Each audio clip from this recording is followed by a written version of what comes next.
അപ്പം ഞങ്ങൾ സ്റ്റേ ചെയ്ത അവിടുത്തെ ആ ചേട്ടൻ്റെ കുതിരയാണത്. ഇതുപോലത്തെ ഒരെണ്ണല്ല 3 കുതിരയുണ്ട്. അപ്പോൾ ആള് ഇതിനെ സവാരിക്ക് വേണ്ടിയിട്ട് പുറത്തിറക്കിയതാണ്. അപ്പോൾ ഇന്നലെ ഒരു ദിവസം ഞങ്ങൾ ഈ ഹോം സ്റ്റേയിലായിരുന്നു. അപ്പോൾ ഈ ഹോം സ്റ്റേ നമ്മുടെ തമിഴ്നാട് ഒരു അണ്ണൻ്റെ സ്റ്റേ ആണ്. അപ്പോൾ ഞാനായിട്ട് പരിചയമുള്ളതാണ്. ഓക്കെ, അപ്പോൾ അടിപൊളി ഹോം സ്റ്റേ ആണ്. അപ്പോൾ നിങ്ങൾക്ക് വേണമെന്നുണ്ടെങ്കിൽ ഇവിടെ വന്ന് ഫാമിലിയായിട്ട് സ്റ്റേ ചെയ്യാം. ഫുൾ സേഫ്റ്റി ആണ്, ഒരു കാര്യത്തിനും ടെൻഷൻ അടിക്കേണ്ട കാര്യമില്ല. ഓക്കെ, അത് നമ്മുടെ ചിന്നക്കനാൽ എന്ന് പറഞ്ഞ സ്ഥലത്ത് ഏറ്റവും ഉയരത്തിലാണ്. അപ്പോൾ ഇവിടെ കോട തണുപ്പ് എന്നൊക്കെ പറഞ്ഞാൽ ഏറ്റവും കൂടുതൽ അനുഭവപ്പെടുന്നത് ഈ ഏരിയയിലാണ്. നമ്മുടെ സാധാരണക്കാർക്ക് വേണ്ടിയിട്ട് ഒരു മൂന്നാറിലൊരു ഹോം സ്റ്റേ പരിചയപ്പെടുത്തി തരാം. അപ്പോൾ ഇതാണ് ആ ഹോം സ്റ്റേ. ഈ ഹോം സ്റ്റേയിലെ ബാക്കിയുള്ള വിശേഷം ഞാൻ പറയാം. അപ്പോൾ ഇതൊരു പഴയ ഇംഗ്ലീഷുകാരുടെ ബിൽഡിങ് പോലത്തെ ഒരു നല്ലൊരു ബിൽഡിങ്ങാണ്. അപ്പോൾ ഇവിടുത്തെ എന്ന് വെച്ചാൽ നമുക്ക് പൈസയുടെ കാര്യം പറയാന്നുണ്ടെങ്കിൽ ഇത് നമുക്ക് എല്ലാവർക്കും നോർമൽ ആൾക്കാർക്ക് അഡ്ജസ്റ്റ് ചെയ്യാവുന്ന, അതായത് നമുക്കൊക്കെ ഉൾക്കൊള്ളാവുന്ന റെൻറ്റും കാര്യങ്ങളൊക്കെ ഉള്ളൂ. അപ്പോൾ ഇതിന് 3 എൻട്രൻസ് ഉണ്ട്. ഇത് ഈ സൈഡിലെ എൻട്രൻസ് ആണ്.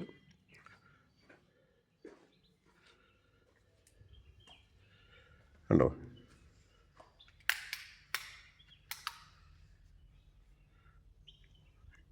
ഇതാണ് മെയിൻ ഹോള്.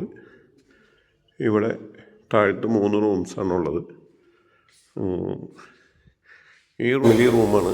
ഇവിടെ നമുക്ക് 2 റൂമാണുള്ളത്. ഒന്ന് ബാത്റൂം അറ്റാച്ച് ഫാമിലി റൂമും, അതിലിപ്പുറത്ത് വേറൊരു റൂം കൂടി ഉണ്ട്. അപ്പോൾ 4 പേർക്ക് ഇവിടെ സ്റ്റേ ചെയ്യാവുന്ന നമുക്കൊരു ഫാമിലി റൂമായിട്ടാണ് ഈ റൂം സെറ്റ് ചെയ്തിരിക്കുന്നത്. ഇതൊക്കെ സാധാരണ റൂംസാണ്. അപ്പോൾ ഇതാണ് വേറെ റൂംസ്.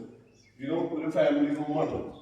ഇതിലെ പ്രത്യേകത വെച്ച് കഴിഞ്ഞാൽ നമുക്ക് കുട്ടികൾക്ക് 2 പേർക്ക് കിടക്കാനുള്ള മേലും താഴെയായിട്ടുള്ള ബെഡ് ഉണ്ട്. ഇത് ഫാമിലി കോട്ട് ഉണ്ട്. ബാത്റൂം അറ്റാച്ച് ആണ്.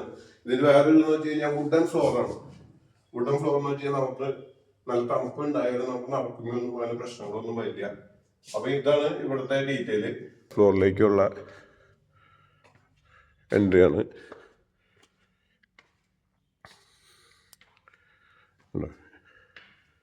ഇതിവിടെ നമുക്ക് ഇരുന്ന് ഫുഡ് കഴിക്കാനും വർത്താനം പറയാനൊക്കെ ആയിട്ടുള്ള ഒരു സ്പേസാണ്.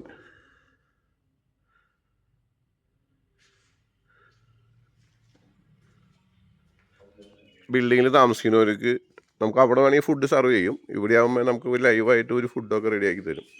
അപ്പോൾ ഇതാണ് ഇവിടെ ലൈവ് മ്യൂസിക് വെച്ച് തരും.